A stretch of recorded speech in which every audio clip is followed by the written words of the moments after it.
নমস্কার, ফেসবুক বন্ধুদের স্বাগত জানাই। গুগলস, ইউটিউব এবং ফেসবুকে কর্মরত সকল দাদাভাই এবং দিদিভাইদের স্বাগত জানাই।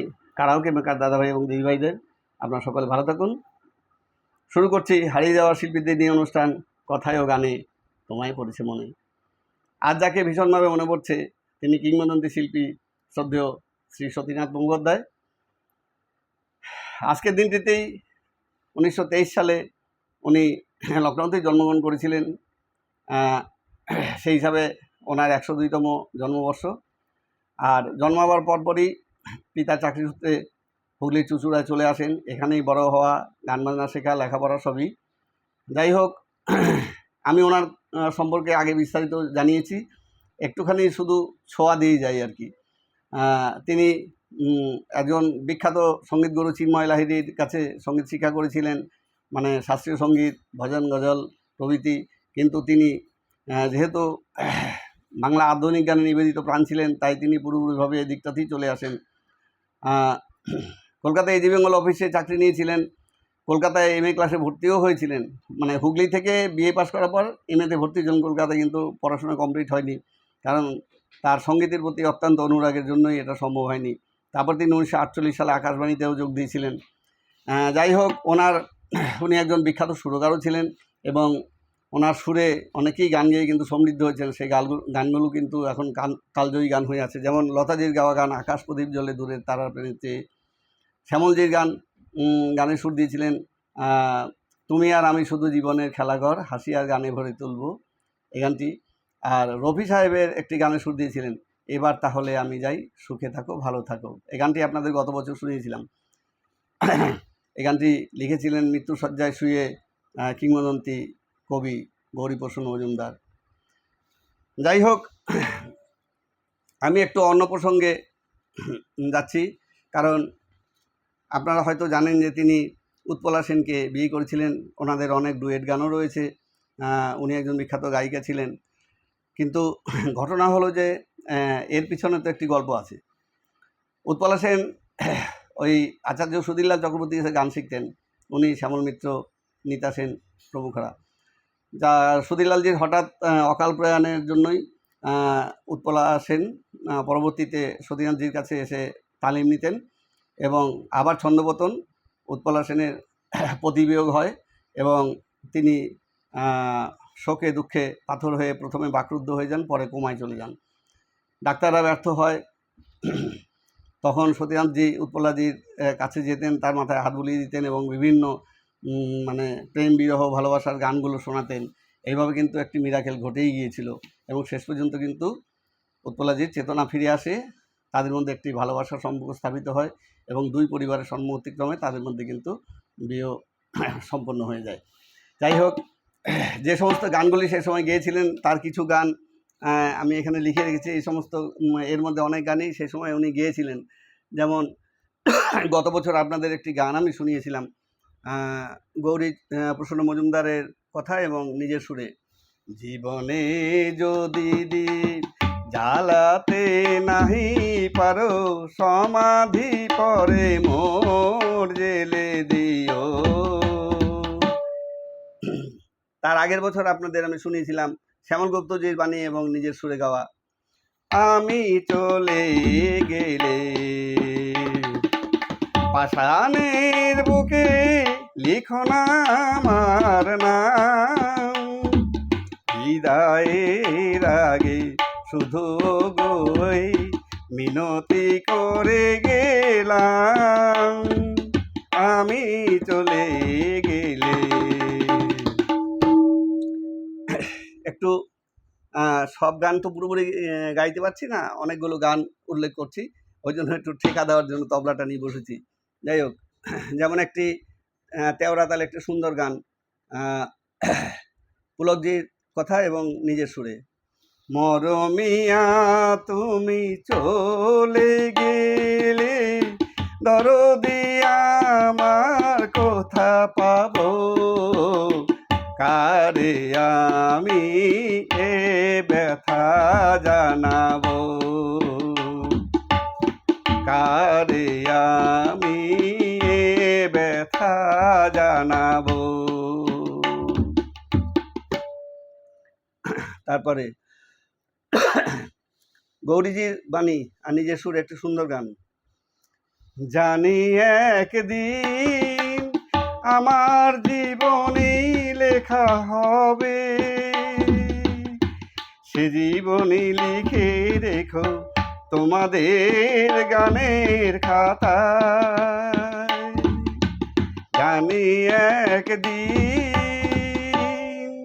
কি আশ্চর্য দেখুন, সত্যি কিন্তু সতীকান্তের জীবনী গানের খাতায় লেখা রয়েছে। গানের বাণীকে লিখেছিলেন আর এক দেবদূত গৌরীপ্রসন্ন মজুমদার।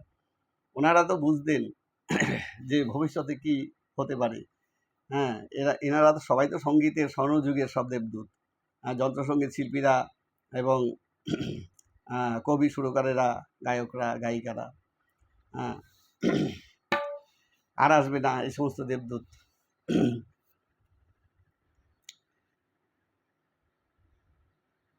সেই গৌরীজির বাণী এবং সতীনাথজির নিজের সুরে একটি সুন্দর গান।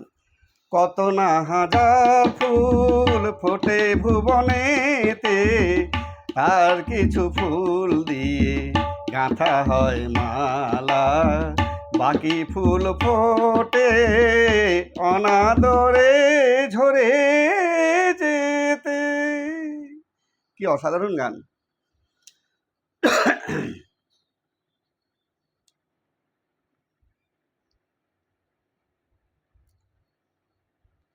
গৌরীজির বাণী এবং নিজের সুরে আর একটি গান। এখনো আকাশে চাঁদ ওই জেগে আছে, যদি গো আলো তারা সে নিভে, তবু জেনে গেছি তুমি আছো কাছে। এখনো আকাশে চাঁদ ওই জেগে আছে। সুন্দর একটি রোমান্টিক সং। তারপরে শ্যামল গুপ্তজির বাণী এবং নিজের সুরে গাওয়া। এ জীবনে যেন আর কিছু ভালো লাগে না, আজ তুমি নেই বলে, ও আজ তুমি নেই বলে। সুন্দর প্যাথোস ঢেলে দিয়ে গানটি করেছেন।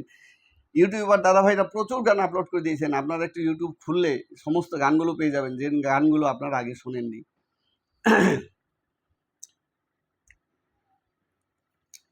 আরেকটি অসাধারণ গান, বাণী পবিত্র মিত্র, সুর সুধীরলাল চক্রবর্তী। যেদিন রব না আমি, আসিব না কোনো ছলে, শূন্য তুমি শূন্য সমাধি মোর, ছেদিও ফুল দলে, যেদিন রব না আমি। দারুণ গান।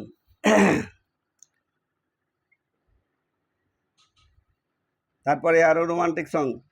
এই জীবনে আমি যারে চেয়েছি, আঁখি বলে তার দেখা পেয়েছি, সে আমায় আজ কথা দিয়েছে, সে আমার চিরদিন, সে আমার।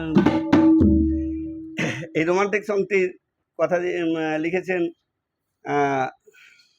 শ্যামল গুপ্তজি আর সতীনাথজির নিজের সুর।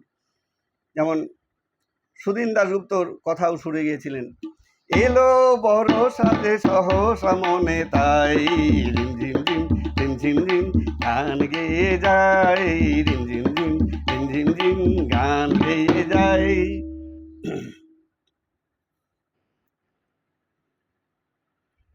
গৌরীজির বাণী আর নিজের সুরে একটি অসাধারণ প্যাথেটিক সং। সব কিছু ফেলে যদি তোমার আগেই চলে যায়, তুমি কেঁদো না, জীবনের ওপারেও আমি তব পথ চেয়ে রব, তুমি ভেবো না, সব কিছু ফেলে যদি তোমার আগেই চলে যাই, তুমি কেঁদো না।